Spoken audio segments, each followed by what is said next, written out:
What's up everyone, welcome back to the channel. अब हम शुरू करने वाले हैं यूनिट नंबर फर्स्ट और यूनिट नंबर फर्स्ट में चैप्टर नंबर 1 के साथ शुरुआत करूंगा। इस यूनिट में 3 चैप्टर्स हैं। कोशिश करेंगे कि 1 शॉट हो जाए 3 पार्ट्स में ही, या फिर अगर नहीं होगा क्योंकि सेकंड चैप्टर बहुत बड़ा है तो उसमें टाइम लगता है, तो 4 या 5 पार्ट्स में हमारा ये भी कंप्लीट हो जाएगा, आपका इंडियन इको हो जाएगा खत्म। तो आइए जल्दी से शुरू करते हैं चैप्टर नंबर 1। Let's begin.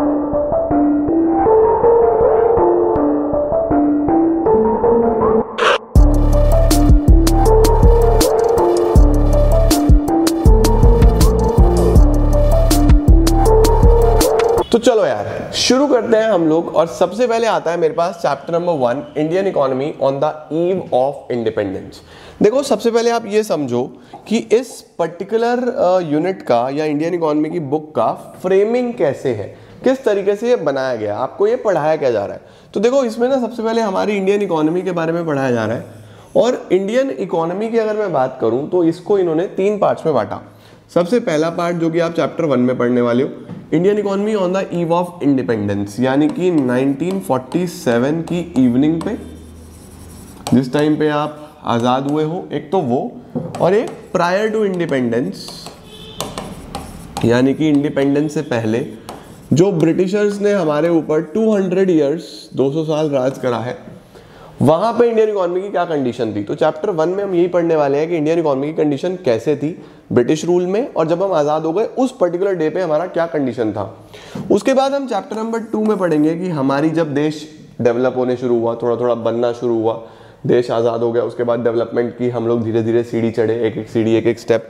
तो वहाँ पे हमने इनिशियल 40 ईयर्स 1950 से 1990 इस पीरियड को, ये जो 40 ईयर्स है इसके बीच में कैसे एक्सपीरियंसेस रहे, क्या क्या इश्यूज आए, ये सब हम देखने वाले हैं। उसके बाद थर्ड चैप्टर में हमारे देश में एक बहुत बड़े चेंजेस आए थे, बहुत सारे रिफॉर्म्स आए थे हर सेक्टर में। वो रिफॉर्म्स आए थे 1991 में, इसको हम बोलते हैं न्यू इकोनॉमिक पॉलिसी। तो ये हम पढ़ने वाले हैं चैप्टर नंबर 3 में।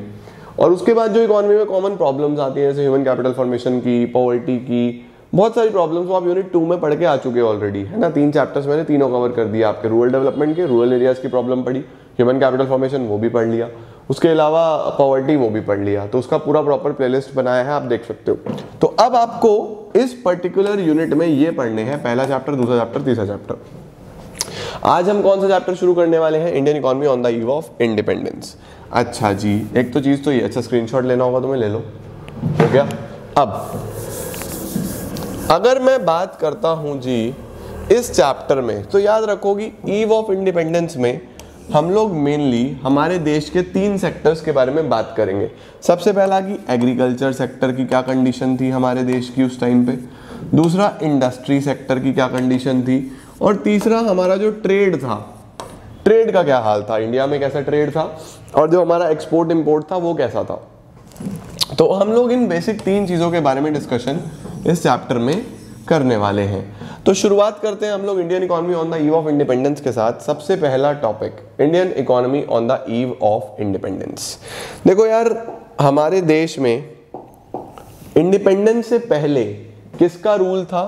Colonial rule. कॉलोनियल का मतलब क्या होता है? कॉलोनियल का मतलब होता है कि जहां पे 2 चीजें होती हैं, एक तो रूलर होता है और एक कंट्री होता है जिसपे वो रूल कर रहा होता है, उसको वो बोलता है अपनी कॉलोनी।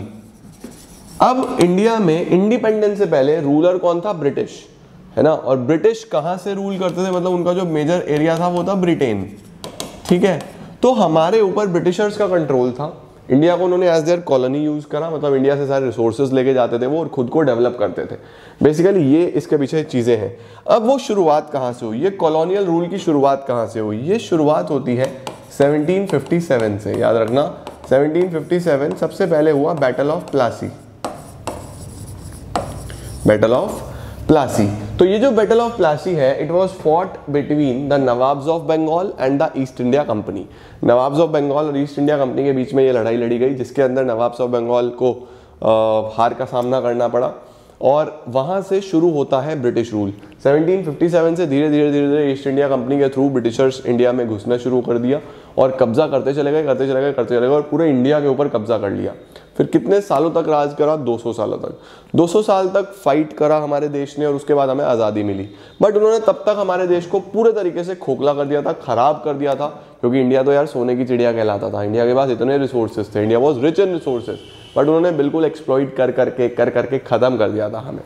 तो क्या क्या चीज़ें थी देखो, कॉलोनियल एक्सप्लॉइटेशन पढ़ेंगे एग्रीकल्चर सेक्टर का, फिर हम लोग पढ़ेंगे इंडस्ट्रियल सेक्टर का, और फिर हम पढ़ेंगे हमारे इंटरनेशनल ट्रेड का। ये तीन ही आपके बेसिक इंपॉर्टेंट टॉपिक्स हैं जो इस चैप्टर से पूछे जाएंगे। सबसे पहले शुरुआत करता हूं मैं एग्रीकल्चर सेक्टर के साथ। इंडिया, आपको पता होना चाहिए, एक एग्रेरियन इकोनॉमी कहलाता है। एग्रेरियन इकोनॉमी का मतलब कि हमारा जो देश है वो एक कृषि एग्रीकल्चर पे बेस्ड कंट्री था, है इनफैक्ट अभी भी बहुत सारे लोग एग्रीकल्चर में एंगेज्ड हैं। तो उस कंट्री में जहाँ पे एग्रीकल्चर इतना ज़्यादा हो, उन्होंने कैसे हमारे एग्रीकल्चर को डिस्ट्रॉय करा? देखो, उन्होंने सबसे पहले जो मेजर कॉज माना जाता है हमारे एग्रीकल्चर के खत्म होने का, वो है ये first point, that is land revenue system. याद रखना, बहुत इंपॉर्टेंट पॉइंट है। अगर एग्रीकल्चर किसी चीज से सबसे ज्यादा प्रभावित हुआ, खराब हुआ, वो था जमींदारी सिस्टम या लैंड रेवेन्यू सिस्टम। इसमें क्या हुआ था देखो, इसमें ना 3 लोग इन्वॉल्व हुए। एक ट्रायंगुलर रिलेशनशिप बना, किस किस के बीच में? पहले तो गवर्नमेंट किसकी थी? ब्रिटिश गवर्नमेंट, अंग्रेज लोग। उन्होंने बोला जिनकी जमीनें हैं, जमीनें किसकी थी? लैंडलॉर्ड्स की। जमीनें किसकी थी? लैंडलॉर्ड्स की। इन्होंने बोला कि अगर तुम लोगों को इस देश में रहना है, तुम्हें अगर इस देश में काम करना है, जैसे आज गवर्नमेंट टैक्सेस लेती है, उस टाइम पे उन्होंने बोला कि हम लोग आपसे एक फिक्स्ड अमाउंट लेंगे और उस फिक्स्ड अमाउंट को बोलेंगे लगान। उस फिक्स्ड अमाउंट को क्या बोलेंगे? लगान। लगान पिक्चर देखी ना आमिर खान की, उस तरीके की चीज़ है। तो गवर्नमेंट ने बोला कि हम आपसे एक फिक्स्ड अमाउंट लेंगे कि अगर आपको इस देश में रहना है, काम करना है, फ्रीडम के साथ चलना है, तो आपको हमें एक फिक्स्ड अमाउंट देना पड़ेगा। और आप लोग जो आपकी लैंड पे लोग काम करते हैं, जिन्हें हम लोग टीनेंट्स बोलते थे, टीनेंट्स या फिर टिलर्स, ये लोग कौन होते थे? इनके पास अपनी जमीनें तो नहीं होती, गरीब किसान जो कि खेती करते थे, जो एक्चुअल में कल्टीवेशन करते थे। लैंडलॉर्ड्स तो बड़े अमीर लोग हैं जिनके पास जमीनें थी, काम कुछ नहीं करते थे ये लोग, काम करवाते थे इनसे, और काम करवाने के बदले में क्या करते थे? इन्हें कुछ भी नहीं देते थे। ये जितनी भी क्रॉप्स ग्रो करते थे ना, जितनी भी क्रॉप्स ग्रो करते थे, इनसे सारी की सारी क्रॉप्स अपने पास रख लेते थे और उन्हें बस इतना क्रॉप दे देते थे कि तुम लोग जीवित रह पाओ। पैसे वैसे की तो बात ही नहीं होती थी, बस क्रॉप्स दे देते कि ये खा पी लो। उस टाइम पे हमारा जो कंट्री था ना, जो एग्रीकल्चर था, वो भी सबसिस्टेंस था। सबसिस्टेंस का मतलब कि हम ग्रो इतना करते थे कि बस हम खा पी लें, बढ़िया। बिजनेस की तो हम बात ही नहीं करते थे, बिजनेस सिखाया ही किसने? पैसे की बात ही किसने करी? ब्रिटिशर्स ने। इंडिया तो एक सबसिस्टेंट इकोनॉमी होता था, बस अपने पे डिपेंडेंट, किसी से मतलब नहीं है, ठीक है ना। तो अब क्या हुआ यहाँ पे, जो ब्रिटिश गवर्नमेंट है, ब्रिटिश गवर्नमेंट ने एक्सप्लॉइट करना शुरू करा। इन्होंने बोला कि आप हमें एक फिक्स्ड रेंट दो, यानी कि आप हमें एक फिक्स्ड लगान दो, और आप जितना चाहो इन्हें एक्सप्लॉइट करो, इनसे जितना मर्जी प्रोडक्शन करवाओ, जो मर्जी नियम कायदे कानून बनाओ, जितना मर्जी इनसे काम करवाओ, हमें कोई मतलब नहीं। जितना तुम इनसे प्रोडक्शन करवा सकते हो, एक्सप्लॉइट कर सकते हो, करो, हमें तो एक फिक्स्ड पर्टिकुलर रेंट चाहिए, एक फिक्स्ड लगान चाहिए।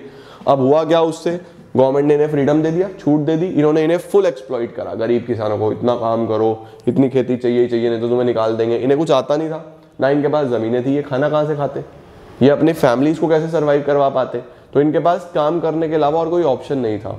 तो बहुत एक्स्ट्रा काम करवाया गया, इन्हें पूरी तरीके से एक्सप्लॉइट करा गया, और जितना भी पैसा आता था कुछ पोर्शन गवर्नमेंट को दिया, बाकी ऐश में उड़ा दिया।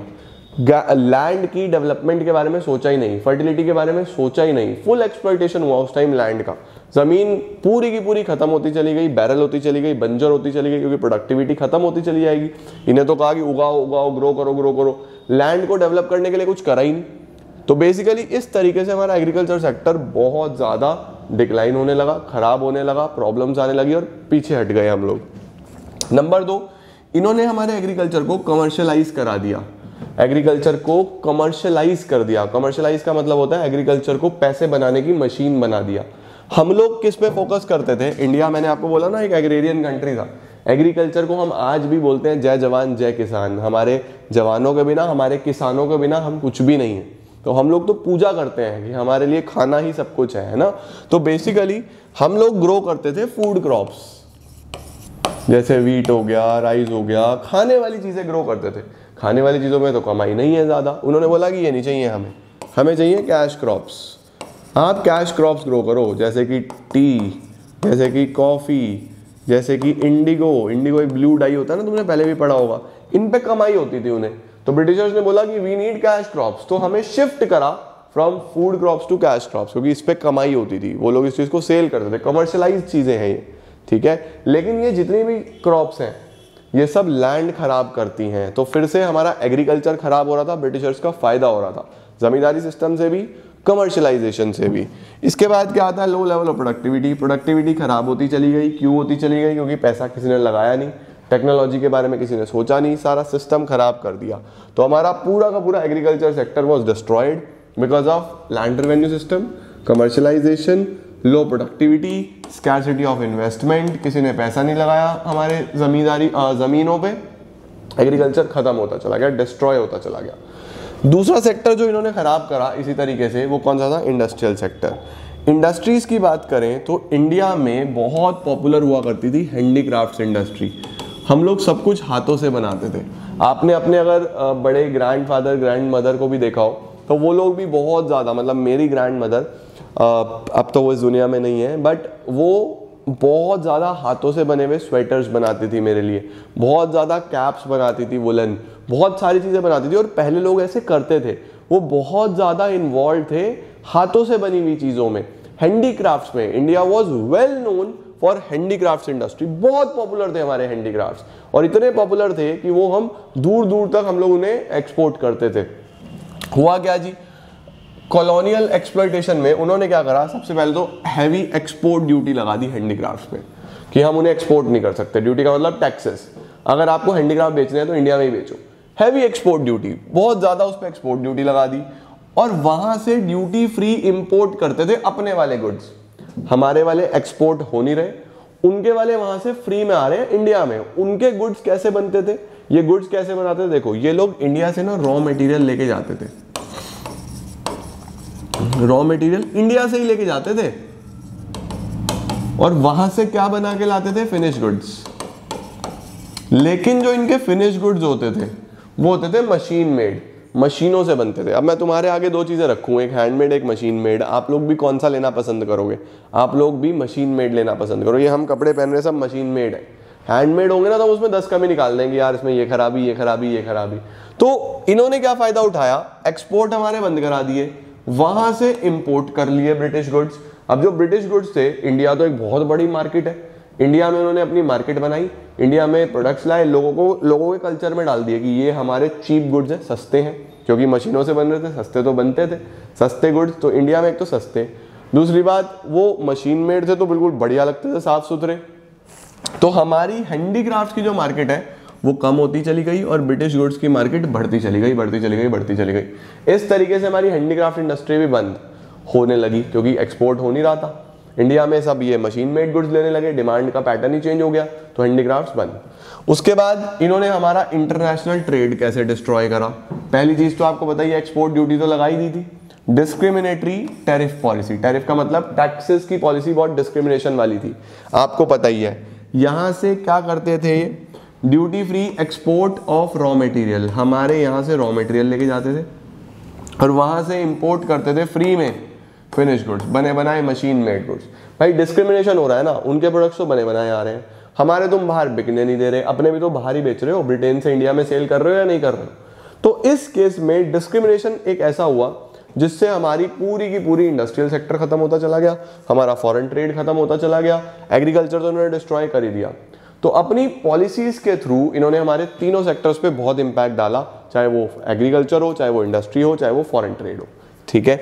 इसके बाद हम लोग आगे चलते हैं, तो हमारे पास आता है what was the future of Indian economy on the eve of independence. अब इंडिपेंडेंस के टाइम पे, जिस दिन हम आज़ाद हुए, तो उस टाइम पे हमारी इकोनॉमी का क्या कंडीशन था? सबसे पहला एक स्टेगनेंट इकोनॉमी। स्टेगनेंट इकोनॉमी किसको बोलते हैं? स्टेगनेंट बोलते हैं जिसकी या तो बहुत ही स्लो ग्रोथ हो और या फिर नो ग्रोथ हो, या तो ग्रोथ बहुत स्लो हो और या फिर हो ही ना। नंबर 2 बैकवर्ड इकोनॉमी, हम बहुत बैकवर्ड हो चुके थे, पिछड़ चुके थे, सारे रिसोर्सेज हमारे खराब कर दिए गए थे। नंबर 3 एग्रीकल्चर में बैकवर्डनेस थी, क्यों थी? क्योंकि कोई भी पैसा नहीं लगा था, वाटर सप्लाई के लिए किसी ने कुछ नहीं करा, किसी ने कुछ समझाया नहीं हमें कैसे काम करना है। इंडस्ट्रीज हमारी खत्म कर दी गई थी, इंफ्रास्ट्रक्चर बहुत पुअर था, देश में से जितना भी इंफ्रास्ट्रक्चर था वो सब खराब कर दिया गया और नया बनाने की कोशिश नहीं करी गई। जो बनाया गया जैसे रेलवे, पोर्ट्स वगैरह, वो अपने बेनिफिट के लिए बनाए गए ब्रिटिशर्स के द्वारा। और हैवी डिपेंड हो गए थे हम लोग इम्पोर्ट्स के ऊपर।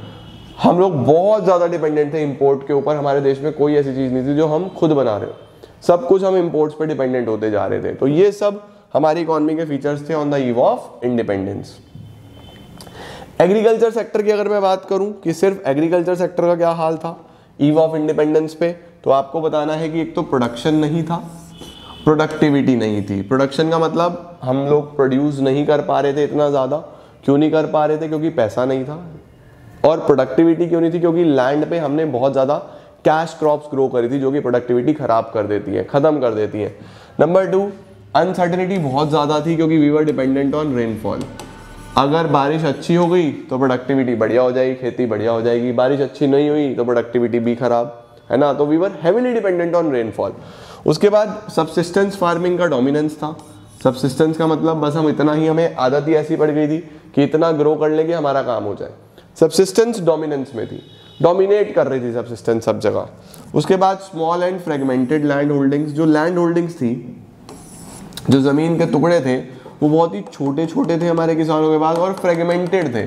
फ्रेगमेंटेड का मतलब बिखरे हुए, अलग अलग अलग अलग जगह। फ्रेगमेंटल नहीं है, ये फ्रेगमेंटेड है, फ्रेगमेंटेड लैंड होल्डिंग्स। उसके बाद ब्रिटिश रूल ने लैंड रेवेन्यू सिस्टम जो चलाया था वो चलता रहा। ब्रिटिश रूल में तो था ही, उसके बाद भी वो चलता रहा। जमींदार एक्सप्लॉइट करते ही जा रहे थे किसानों को, और आज भी होता है। पूरे भारत में से खत्म नहीं हुआ है, आज भी ऐसा होता है। Gulf between owners of the soil and the tillers of the soil. Gulf का मतलब गैप हो चुका था, बहुत बड़ा गैप हो चुका था। किस किस के बीच में? मालिक लोगों के बीच में और टिलर्स के बीच में। मालिक लोग कुछ काम तो करते नहीं थे, उन्हें एक्सप्लॉइट करते थे, तो अमीर पे अमीर होते जा रहे थे और बेचारे गरीब किसान और गरीब होता जा रहा था। तो ये सारी प्रॉब्लम्स थी हमारे एग्रीकल्चर सेक्टर में on the eve of independence. बात करते हैं इंडस्ट्रियल सेक्टर की। इंडस्ट्रियल सेक्टर को क्या करा गया आपको पता ही है। इंडस्ट्रियल सेक्टर में हमारा सिस्टमैटिक डी इंडस्ट्रियलाइजेशन करा गया। D industrialisation. डी इंडस्ट्रियलाइजेशन का क्या मतलब होता है? डी इंडस्ट्रियलाइजेशन का मतलब होता है इंडस्ट्रीज को बंद करवाया गया। इंडस्ट्रियलाइजेशन इंडस्ट्रीज लगाना, डी इंडस्ट्रियलाइजेशन इंडस्ट्री बंद करना। बट ऐसा इन्होंने करा कि बैन, कल से कोई इंडस्ट्री नहीं होगी। सिस्टमैटिकली मैंने तुम्हें बताया कैसे। नंबर 1, हैंडीक्राफ्ट इंडस्ट्री हमारी खत्म करी सबसे पहले, तो कम करते होती चली गई धीरे धीरे धीरे धीरे। दूसरा, जो मॉडर्न इंडस्ट्री थी, जो मॉडर्न गुड्स थे, बड़ी बड़ी मशीनें थी, टेक्नोलॉजी थी, उसमें ग्रोथ नहीं थी, बहुत ही स्लो ग्रोथ, ना के बराबर ग्रोथ थी, क्योंकि रिसोर्सेज नहीं थे, पैसा लगाने वाला कोई था नहीं, पता नहीं था, देश नया नया आज़ाद हुआ था, तो बहुत प्रॉब्लम थी। अब देखो क्या क्या हुआ। सबसे पहले इन्होंने कैसे करा? वही डिस्क्रिमिनेटरी टैरिफ पॉलिसी, एक्सपोर्ट करने नहीं दे रहे थे और वहां से इंपोर्ट कर रहे थे मशीन मेड गुड्स, तो हमारे गलत चीज़ हो रही थी हमारे साथ। नंबर 2, कंपटीशन मिल रहा था हमारे गुड्स को मशीन मेड प्रोडक्ट से, इतना ज़्यादा इंटेंस कंपटीशन, और धीरे धीरे मशीन मेड गुड्स ही आगे होते चले गए और हमारे बेचारे जो हैंडमेड इंडस्ट्रीज थे, जो हैंडीक्राफ्ट इंडस्ट्रीज थी, वो धीरे धीरे डिक्लाइन होती चली गई। उसके बाद पैटर्न ऑफ डिमांड चेंज हो गया, कस्टमर का डिमांड बदल गया, लोगों ने अलग अलग डिमांड करनी शुरू कर दी चीज़ें। और उसके बाद रेलवेज आ गया। रेलवेज बहुत बड़ा एक कंट्रीब्यूटर बना था ब्रिटिश मार्केट को स्प्रेड करने का। रेलवेज की मदद से उन्होंने देश के कोने कोने तक अपना प्रोडक्ट पहुंचा दिया, देश के कोने कोने तक पहुंचा के पूरा मार्केट कैप्चर करते चले गए, कैप्चर करते चले गए, कैप्चर करते चले गए, और हमारे जो लोकल मैन्युफैक्चरर्स थे वो बेचारे डूबते चले गए। इसके बाद अगर हम बात करें फॉरेन ट्रेड का क्या हाल था, तो फॉरेन ट्रेड तो मैंने आपको बता ही दिया। 2 बातें याद रखना, इंडिया एक्सपोर्टर बन गया था प्राइमरी गुड्स का। प्राइमरी मतलब रॉ मटेरियल, हम लोग यहाँ से रॉ मटेरियल एक्सपोर्ट कर रहे थे, वो सारा रॉ मटेरियल ले जाते थे ब्रिटिशर सस्ते में, और वहाँ से क्या बना के लाते थे? फिनिश गुड्स बना के लाते थे, फिनिश गुड्स बना के लाते थे, बने बनाए मशीन मेड गुड्स। हमारे लोगों को अच्छे लग रहे थे, वाह भाई वाह क्या बात है। इसके बाद इंडिया का फॉरेन ट्रेड पे सारा मोनोपोली कंट्रोल था। मोनोपोली का मतलब एक ही मालिक होना, और मोनोपोली कंट्रोल किसका था? ब्रिटेन का। सब कुछ ब्रिटेन, मोर देन 50%, 50% से भी ज़्यादा, 60-65%, 60-65% ट्रेड जो हो रहा था वो ब्रिटेन की तरफ से हो रहा था हमारा। इसके बाद ट्रेड तो हमारा सरप्लस में था। सरप्लस कब होता है? जब एक्सपोर्ट ज़्यादा हो। एक्सपोर्ट अगर ज़्यादा हो इंपोर्ट से तो हम बोलते हैं ट्रेड सरप्लस, फ़ायदे की चीज़। लेकिन ये फ़ायदा सिर्फ ब्रिटिशर्स को हो रहा था। एक्सपोर्ट ज़्यादा थे बट रॉ मटेरियल एक्सपोर्ट हो रहा था यार, सारा रॉ मटेरियल जा रहा था हमारे पास से, तो रॉ मटेरियल काफ़ी ज़्यादा जा रहा था और इंपोर्ट तो बहुत कम होते चले गए थे। इंपोर्ट हो रही थी मशीन मेड गुड्स, लेकिन हम ब्रिटिशर्स ने हमें ऐसा प्रिटेंड करा कि देखो एक्सपोर्ट बहुत ज़्यादा है तो देश को फ़ायदा है, वहाँ से फ़ायदा होगा आप लोगों को, लेकिन ये नहीं समझ पा रहे थे हम लोग कि वो एक्सपोर्ट से ब्रिटिशर्स को फ़ायदा दे रहा है, एक्सपोर्ट रॉ मटेरियल का हो रहा है। ठीक है, उसके बाद बात करते हैं डेमोग्राफिक प्रोफाइल की। डेमोग्राफिक प्रोफाइल क्या होता है बेसिकली, जिसमें हम कंट्री के कुछ पैरामीटर्स देखते हैं, डेमोग्राफिक पैरामीटर्स देखते हैं, जैसे बर्थ रेट, डेथ रेट। तो उस टाइम पे बर्थ रेट, डेथ रेट दोनों ही हाई थे, जितनी तेज़ी से बच्चों का जन्म हो रहा था उतनी ही तेज़ी से डेथ रेट भी था, क्योंकि मेडिकल फैसिलिटीज़ नहीं थी, हेल्थ फैसिलिटीज़ नहीं थी, तो बर्थ रेट भी हाई था, याद रखना, डेथ रेट भी हाई था। उसके बाद infant mortality rate, the number of deaths below the age of 1 year, 1 साल से पहले जिन बच्चों की डेथ हो जाती है उसे बोलते हैं इन्फेंट मोर्टिलिटी रेट, वो भी बहुत हाई था, high infant mortality rate. Life expectancy काफ़ी कम थी, लो लाइफ एक्सपेक्टेंसी, लोग बहुत ज़्यादा नहीं जी रहे थे, लाइफ एक्सपेक्टेंसी बहुत कम थी। लिटरेसी रेट भी बहुत कम था, पढ़ाई लिखाई भी बहुत कम थी।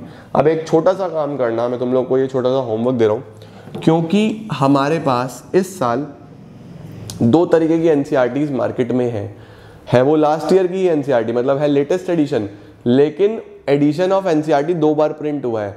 तो आपको याद रखना है कि इसके अंदर लिटरेसी रेट, लाइफ एक्सपेक्टेंसी लो थी तो कितनी थी, इन्फेंट मोर्टिलिटी रेट हाई था कितना, बर्थ रेट, डेथ रेट कितना, लिटरेसी रेट कितना, ये एज पर लेटेस्ट एनसीईआरटी आपको लिखना है, लेटेस्ट एनसीईआरटी, और लर्न करना है ये डेटा। ठीक है, मैं बच्चों से ही रिक्वेस्ट करूंगा जिनके पास लेटेस्ट एनसीईआरटी है वो कमेंट सेक्शन में डेटा लिख देना, मैं पिन अप कर दूंगा, पिन कर दूंगा कमेंट को, ताकि बच्चों की हेल्प हो जाए। तो लेटेस्ट एनसीईआरटी के हिसाब से डेटा लर्न करना है, पुरानी एनसीईआरटी का आप हिसाब से मत करके जाना, कहीं नंबर कट जाए वहाँ पे। ठीक है, इसीलिए मैं यहाँ पे मेंशन भी नहीं कर रहा डेटा, नहीं तो लड़ाई झगड़ा होता है कि मेरी में तो ये है, आप में तो ये है, इसमें तो ये है, उसमें तो ये है। सीबीएसई ने प्रिंट इस तरीके से करा है, तो याद रखना लेटेस्ट एनसीईआरटी के हिसाब से आपको करना है। आपकी बुक्स में क्या क्या है मुझे कमेंट में बताओ, मैं अकॉर्डिंगली पिन अप कर दूंगा राइट को। ठीक है, तो ये डेमोग्राफिक प्रोफाइल आ जाता है। लास्ट आता है हमारे पास ऑक्यूपेशनल स्ट्रक्चर। ऑक्यूपेशनल स्ट्रक्चर की बात करें तो इकोनॉमी में लोगों का क्या ऑक्यूपेशन था, क्या व्यापार था। तो ऑक्यूपेशनल स्ट्रक्चर की बात करूं तो एग्रीकल्चर प्रिंसिपल सोर्स था, इंडस्ट्री एक इनसिग्निफिकेंट, कोई बहुत ज़्यादा नहीं, हैंडीक्राफ्ट थी बस, वो खत्म हो गई थी। उसके बाद बैलेंस ग्रोथ नहीं थी बिल्कुल भी, सब बैकवर्डनेस था, अनबैलेंस्ड, कहीं पे ग्रोथ है कहीं नहीं है, कहीं है कहीं नहीं है, सब बिगड़ा हुआ था। इंफ्रास्ट्रक्चर की बात करें तो क्या ब्रिटिशर्स ने कुछ इंफ्रास्ट्रक्चर डेवलप करा? जी हाँ बिल्कुल। क्या क्या डेवलप करा? रेलवेज डेवलप करे, बट सिर्फ अपने फिनिश गुड्स ट्रांसपोर्ट करने के लिए। यहाँ से पोर्ट तक लेके जाते थे रॉ मटेरियल वहाँ ले जाते थे, वहाँ से फिनिश गुड्स लेके आते थे, इंडिया में घुमाते थे पूरे को। तो रेलवेज उन्होंने अपने बेनिफिट के लिए डेवलप करा। Similarly ports, so that raw material export हो सके। पोस्ट एंड टेलीग्राफ डिपार्टमेंट बनाया था ताकि उनकी एडमिनिस्ट्रेटिव एफिशिएंसी बने, वो अच्छे से एडमिनिस्ट्रेशन चला सके, कंट्रोल चला सके देश पे। रोड्स क्यों बनाए थे? रॉ मटेरियल एक जगह से दूसरी जगह ले जाने के लिए, वही रेलवे वाला काम। तो इन्होंने ये सब डेवलप करा था, railways, ports, post and telegraph, roads, but only to benefit themselves. Bharat को उसका कोई खास फायदा उस टाइम पे नजर नहीं आया था। तो याद रखो, this was the first chapter. Hopefully आप लोगों ने सारी चीजें अच्छे से समझी होगी। इंडियन इकोनॉमी में घबराने की जरूरत नहीं है, स्टोरी सुनो, फिर जो भी आपके पास किताब है उससे एक रीडिंग लगाओ और आपका पैकअप कर दो चैप्टर को। This is it guys, this was chapter 1। उम्मीद है आपने अच्छे से पढ़ लिया होगा, क्लियर हो गया होगा। नेक्स्ट वीडियो में हम लोग करते हैं अगला चैप्टर, इंडियन इकोनॉमी में 2 चैप्टर और बचे, then it will be over. Thank you so much everyone, मिलता हूँ आपको बहुत जल्द नए वीडियोस के साथ।